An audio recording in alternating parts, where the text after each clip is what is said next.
चल, last class में हम लोगों ने ये देख लिया था कि अगर एक क्लोज सरफेस के अंदर कोई चार्ज नहीं है तो उसके कारण फ्लक्स जीरो होगा। अच्छा, कुछ दो वीडियो जो है वो बहुत स्पीड में है। स्पीड में रखने का रीज़न थोड़ा ये था कि मैं कम समय में ज़्यादा कंटेंट देना चाह रहा था, एक्सपेक्टिंग दैट कि तुम उस वीडियो को 2 से 3 बार करके देख लोगे तो यू विल अंडरस्टैंड इट, है ना। और समझ तो ऐसे भी जाओगे उसको देख कर। तो इस क्लास में हम थोड़ा स्लो बच्चों पे ज़्यादा फोकस करेंगे और चीज़ों को स्लो स्लो एकदम प्यार से लेते चलेंगे, है ना। तो अगर हम किसी चार्ज को बाहर रखते हैं तो उसके कारण फ्लक्स क्या होगा? उसके कारण फ्लक्स जीरो होगा। क्यों जीरो होगा? क्योंकि जो फ्लक्स इन कर रहा है वो फ्लक्स बाहर निकल रहा है ना। जो फ्लक्स इन कर रहा है यानी जो फील्ड लाइंस इन कर रही है वो फील्ड लाइंस बाहर निकल रही है ना। तो सो नेट फ्लक्स क्या हो जाएगा? जीरो। जितना इन कर रहा है उतना ही बाहर निकल रहा है ना। फर्स्ट मेथड, जो कि थोड़ा दिमाग से है ना। लेकिन जिनके पास थोड़ी कमी है तो वो क्या कर सकते हैं? गॉस लॉ का भी यूज करेंगे। बोलेंगे नेट चार्ज तो अंदर में जीरो है, नेट क्यू इनसाइड क्या है? जीरो है, तो उसके कारण फ्लक्स जीरो हो गया, है ना। ठीक है, अब इसी क्रम को थोड़ा आगे बढ़ाते हुए हम लोग ये देखेंगे कि हमने ये जाना कि फ्लक्स निकालने का दो मेथड। पहला मेथड क्या है? बेसिक मेथड है। पहला बेसिक मेथड क्या बोलता है? पहला जो बेसिक मेथड है वो ये बात बोलता है कि flux net is equal to line integral of E dot D S throughout the surface, है ना। जिसका यूज करके हम लोगों ने फ्लक्स निकाला भी। ई डॉट डी एस किया था पहले स्टार्टिंग वाले में, है ना। सेकेंड फर्स्ट मेथड है। सेकेंड मेथड क्या है? Gauss law. गॉस लॉ का क्या बोलता है? गॉस लॉ ये बात बोलता है कि net flux through any closed surface is equal to net charge inside the surface upon epsilon naught, है ना। इसको बाहर वाले चार्ज से कोई मतलब नहीं। जहां तक ई डॉट डी एस को, डी एस क्या है? अगर मैं सरफेस ये लेता हूँ, है ना, मान लो कि यहाँ पे चार्जेज है प्लस क्यू, कोई और बाहर में चार्जेज है मान लो, है ना।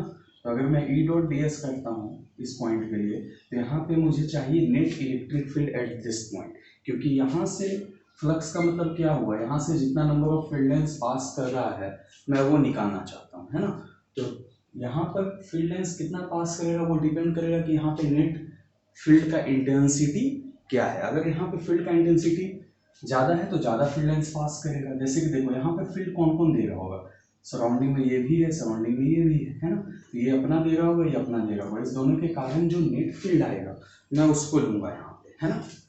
बट गॉस लॉ के अकॉर्डिंग जब हम करेंगे तो सिर्फ क्यू इनसाइड, एक्चुअली सब प्लस माइनस होकर खत्म हो जाएगा। जैसे एक सिंपल एग्जांपल इसको अगर मैं लेकर समझूं बेसिक्स वाला, कि यहाँ पे देखो एरिया क्या है सबका? आउटसाइड है। यहाँ पे जो फील्ड लाइंस आ रहा है अंदर की तरफ, फ्लक्स इधर है, सॉरी ई इधर है, डीएस इधर है, तो एंगल क्या हो गया? 180, है ना, पीछे हो गया। तो यहाँ पे जो फ्लक्स क्या हो जाएगा? ई डॉट डी एस, यहाँ पे ये निगेटिव में चला जाएगा, है ना। और इधर के लिए क्या होगा? ई भी इधर, फील्ड लाइंस भी इधर आ रहा है और डीएस भी इधर, ये पॉजिटिव में आ जाएगा। मतलब ये बाहर जाता हुआ और ये अंदर आता हुआ, है ना। तो ई डॉट डी एस से जब करेंगे तो ये निगेटिव और ये पॉजिटिव एंड करके वो कैंसिल कर देगा। लेकिन अगर नेट फ्लक्स जीरो है तो हम ये बात नहीं बोलेंगे कि इच ई डॉट डी एस भी जीरो है। यहाँ का ई डॉट डी एस यहाँ पे एग्जिस्ट कर रहा है, यहाँ पे भी एग्जिस्ट कर रहा है, यहाँ पे भी एग्जिस्ट कर रहा है, यहाँ पे भी एग्जिस्ट कर रहा है, लेकिन उसका नेट समेशन जीरो हो जाएगा, है ना। ई डॉट डी एस एग्जिस्ट करेगा, कुछ पॉजिटिव तो कुछ निगेटिव, और नेट फ्लक्स क्या कर जाएगा? जीरो, है ना। चलिए ठीक है, अब इससे थोड़ा सा हम लोग आगे बढ़ते हैं। तो हम लोग गॉस लॉ पढ़ लिया मैंने, है ना, और फ्लक्स का एक इंटीग्रेशन वाला जो मेथड था वो भी मैं जान गया। तो बेसिक इसका यूज क्या कहाँ कहाँ करते हैं हम लोग? तो हम लोग गॉस लॉ का यूज करते हैं। We use Gauss law to find electric field mainly due to continuous bodies.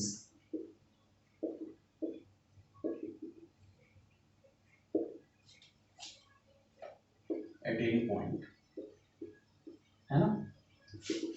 Okay, हम इसका यूज इसलिए करते हैं, जैसे हम जब स्टार्टिंग में इलेक्ट्रिक फील्ड पढ़े थे तो एक तरीका तो था यार, ये था कि पॉइंट चार्ज रखा हुआ है, यहाँ पे electric field at a distance R K Q by R square होगा, है ना। फिर किसी ने तुमसे ये वाला भी पूछ दिया होगा, इस टाइप वाला भी question, plus Q length L, है ना। जैसे जेईई मेंस में 2014 के अंदर पूछ चुका है, एल लेंथ है और एल लेंथ, है ना। इस पॉइंट पे बोल देगा तुम्हें, इस पॉइंट पे बताओ इलेक्ट्रिक फील्ड, या फिर पूछ सकता है तुम्हें इस पॉइंट पे बताओ इलेक्ट्रिक पोटेंशियल, है ना। तो हमें क्या करना पड़ता था, इंटीग्रेशन करना पड़ता था, है ना। यहाँ से हम गए dx लेंथ का मटेरियल उठाया, क्योंकि ये जो फॉर्मूला है ये पॉइंट चार्ज के लिए है ना, तो मैं इसको एक पॉइंट चार्ज बनाता था, dx लेंथ कितना बड़ा है अपने आप में ना के बराबर है ना। तो मैं इलेक्ट्रिक फील्ड और इलेक्ट्रिक पोटेंशियल ऐसे निकालता था, ठीक है। लेकिन हम जो गॉस लॉ यूज करेंगे और जो डिफरेंट कंडीशंस आएंगे, लाइक कि जो ये रॉड अभी था एल लेंथ का था, अगर रॉड इन्फिनाइट हो जाए, है ना, या फिर बड़े सीट के लिए, है ना, या फिर प्लेट के लिए, सॉरी, या फिर हम समझते हैं, है ना, प्लेट के लिए कुछ ऐसा करता है, देखे हो ना दोनों तरफ से, है ना। इस टाइप के बॉडीज के लिए हम लोग बिना इंटीग्रेशन का यूज किए हुए इसको ही निकालते हैं, और भी कॉन्सेंट्रिक स्फीयर्स ये सब पे भी इसको यूज करते हैं बहुत अच्छे से, है ना। तो एक्चुअली इसका यूज हम इसलिए करते हैं मेनली, ताकि हम इलेक्ट्रिक फील्ड निकाल सके without much worrying about the integration part, है ना, जिससे हम बहुत तकलीफ में रहते हैं जिसके कारण। तो हम to find electric field using Gauss law, है ना, वी यूज 4 स्टेप्स, 4 स्टेप्स का हम यूज करते हैं। वो स्टेप्स क्या क्या है? फर्स्ट ऑफ ऑल, अच्छा, इंटीग्रेशन करना डिफिकल्ट क्यों हो जाता था? वो डिफिकल्ट इसलिए हो जाता था क्योंकि ई डॉट डी एस अगर मैं करता हूँ, अगर यहाँ का इलेक्ट्रिक फील्ड जैसे अनसिमेट्रिक सरफेस लेकर, ऐसा मैंने एक कोर्स पढ़ाते टाइम किया था लास्ट क्लास में, है ना। यहाँ का इलेक्ट्रिक फील्ड इधर, डी एस इधर, थीटा अलग हो जाएगा, है ना। यहाँ का इलेक्ट्रिक फील्ड इधर, डी एस कुछ इधर, यहाँ का थीटा अलग, है ना। तो इंटीग्रेशन तकलीफदायक तब था जब ईच पॉइंट पे इलेक्ट्रिक फील्ड इंटेंसिटी का वैल्यू अलग हो, और साथ ही साथ ईच पॉइंट पे electric field at that DS और डीएस के बीच में एंगल भी अलग अलग, है ना। तो तकलीफ होगा। तो हम लोग क्या करेंगे, फर्स्ट स्टेप में चालाकी से हम लोग we will choose a symmetrical Gaussian surface, है ना। हम एक सिमेट्रिकल गॉसियन सरफेस लेंगे, एक सिमेट्रिकल गॉसियन सरफेस लेंगे, है ना। सेकेंड स्टेप में क्या करेंगे, इंटीग्रेशन निकालने का 2 तरीका है ना। We will find integration, sorry, we will find flux using integration method,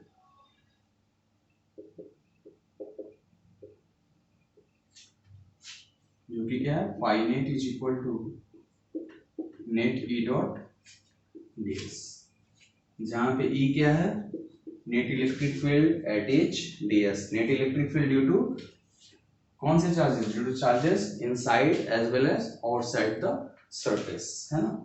सी में क्या करेंगे हम, we will find flux through Gauss law, simple वाला जो है ना, नेट चार्ज से मतलब है अंदर में, we will find net flux using Gauss law, Gauss law का यूज करते हुए हम नेट फ्लक्स को फाइंड आउट करेंगे, है ना, जो बोलता है net charge inside upon epsilon. अच्छा, फ्लक्स इससे भी आ गया, फ्लक्स इससे भी आ गया। अगर मैं electric field Gaussian surface symmetrical लेता हूं तो इलेक्ट्रिक फील्ड क्या हो जाएगा, हर जगह पे सेम हो जाएगा, और एंगल भी सेम लेंगे, इस तरीके से लेंगे, है ना। तो ई और कॉस थीटा बाहर आ जाएगा, है ना। तो ई और कॉस थीटा क्या आ जाएगा, बाहर आ जाएगा, तो हम डायरेक्ट इक्वेट कर सकते हैं इजी वे में, है ना। तो हम करेंगे वी विल इक्वेट इक्वेशन, इसको इक्वेशन 1 ले लो, इसको इक्वेशन 2 ले लो, है ना। We will equate equation 1 and 2, है ना। यही 4 स्टेप हम लोग को यूज करना है। we will equate equation 1 and 2। तो क्या होगा 1 and 2 को इक्वेट करने से e cos थीटा तो बाहर हो जाएगा, है ना। ds जो मैं सरफेस लूंगा उसका पता है मुझे, स्फेरिकल एरिया, है ना, उसका सरफेस एरिया। तो नेट चार्ज इनसाइड सम q आएगा अपॉन एप्सिलॉन नॉट। तो इसको इधर ले जाएंगे तो ये इलेक्ट्रिक फील्ड निकल जाएगा, है ना, हम समझते हैं। ओके, इसी स्टेप का हम लोग यूज करेंगे, तो इसको नोट डाउन कर लो।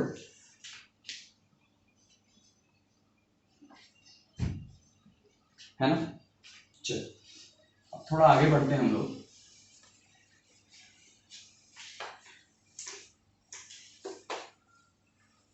सबसे पहले हम लोग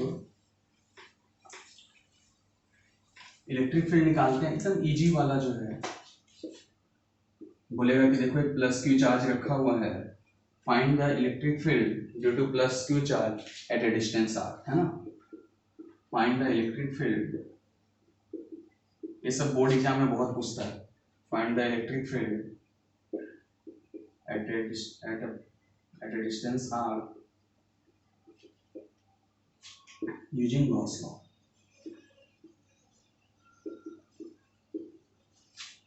तो मैं क्या करूंगा, फर्स्ट स्टेप में मैं क्या करूंगा, एक सिमेट्रिकल गॉसियन सरफेस लेना है इस तरीके से कि उस गॉसियन सरफेस के ईच डीएस पे क्या हो, ईच डीएस पे इलेक्ट्रिक फील्ड सेम है ना।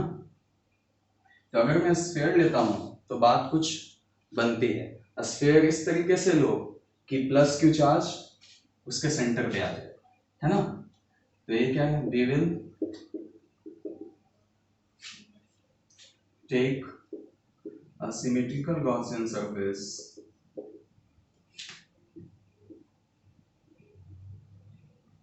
such that plus q charge remains at its center. क्यों? We will take a symmetrical Gaussian surface in form of a sphere of radius r, है ना, a sphere of radius r। अगर मैं r radius का एक ये लेता हूं तो क्या होगा, देखो तो सब उसके से सेम r दूरी पे है ना। अब चूंकि r दूरी पे है तो इलेक्ट्रिक फील्ड सेम होना चाहिए इसके कारण, है कि नहीं, क्योंकि सेम डिस्टेंस पे है तो इस चार्ज का इफेक्ट भी सेम होना चाहिए हर पॉइंट पे। ओके, ये रेडियली आउटवर्ड होगा। अच्छा, यहाँ का ds भी इधर ही है ना, यहाँ का ds इलेक्ट्रिक फील्ड भी इधर, ds भी इधर, तो एंगल क्या बन रहा है, 0। इलेक्ट्रिक फील्ड यहाँ का इधर सेम होना चाहिए, क्यों, क्योंकि डिस्टेंस सेम है ना।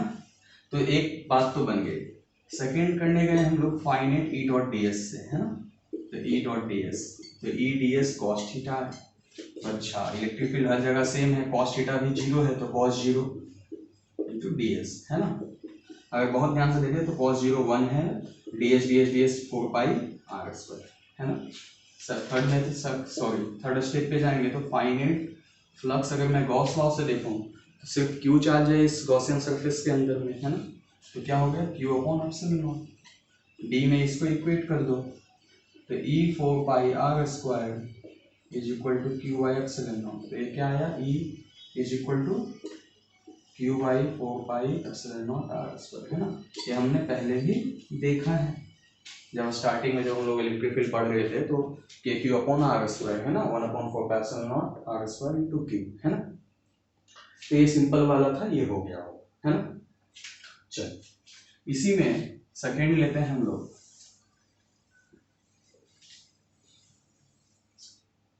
एक इन्फिनाइट रॉड लेते हैं, है ना, एक इन्फिनाइट रॉड लेते हैं जिसके चार्ज डेंसिटी क्या है, लैम्डा है ना, जिसकी चार्ज डेंसिटी लैम्डा है ना। हम चाहते हैं यहाँ से r डिस्टेंस पे इलेक्ट्रिक फील्ड क्या होगा वो आप हमें बताइए, है ना। Find the electric field at a distance r using Gauss law, है ना।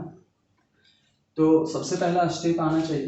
पहले तो इसमें लैम्डा का मतलब क्या है, लैम्डा का मतलब ये होता है charge per unit length. Lambda is charge density, मतलब चार्ज डेंसिटी का मतलब चूंकि ये 1 डायमेंशन रॉड है तो चार्ज डेंसिटी यहाँ पे क्या हो जाएगा, चार्ज पर यूनिट लेंथ, है ना, charge per unit length. Okay, बहुत अच्छी बात है। तो कुछ सिमेट्रिकल सरफेसेस मुझे मालूम है अपने आज तक के एक्सपीरियंस से, जो कि इस तरीके से दिखता है मुझे।